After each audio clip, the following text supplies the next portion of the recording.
Баршаңызға қайырлы күн, менің каналыма қош келдіңіздер.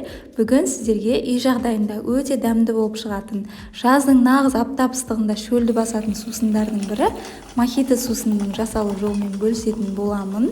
Сусынды спрайтсыз қарапайым жолмен дайындайтын боламыз. Менің алдағы уақытта рецепттерімді жіберіп алмас үшін арнама тіркеліп кетуді ұмытпаңыздар. Видеоны соңына дейін көріп, менімен бірге болыңыздар.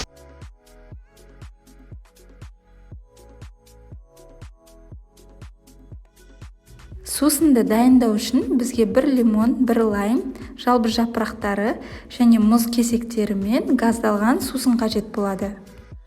Алдымен лимон мен лаймды теңдей ортасынан бөліп аламыз. Ортасындағы артық сүйектерін осылай пышақпен алып тастаймыз. Ал енді осы жартылай кесілген лимон мен лаймның қабықтарын ашып шығамыз.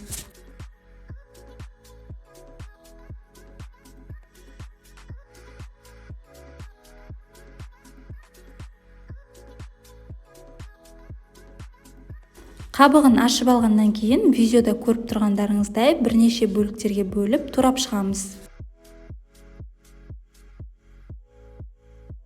Қалып кеткен артық сүйектері болса алып тастаймыз. Ал енді ыдысымызға жалбыздың осылай жапырақтарын салып шығамыз.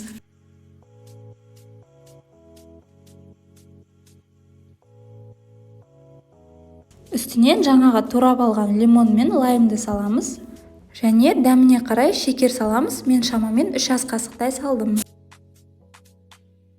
Ал енді газдалған сусынымыздан да кішкене құйып, блендердің көмегімен езіп шығамыз.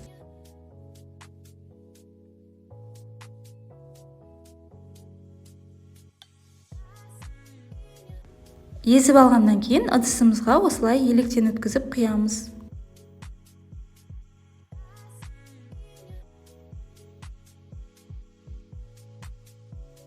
Жаңаға алып қалған лимон мен лаймның жарты бөлігінде осылай тураймыз.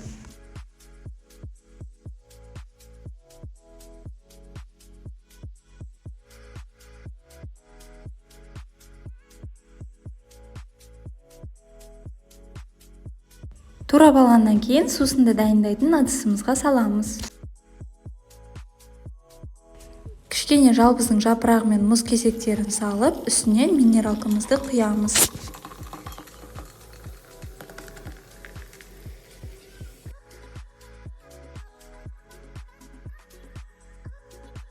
Ал енді дайын болған сусынымызды стаканға құйып, дастарханға ұсына берсек болады. Мохито сусынымыз осымен дайын, өте дәмді, керемет, нағыз жаздың аптап ыстығында дайындап ішсеңіздер болады. Сіздер де дайындап көріңіздер. Егер менің видеоларым ұнаған болса, арнама тіркеліп, қоңыраушаны басып қойыңыздар. Сіздермен болған Нұрзина.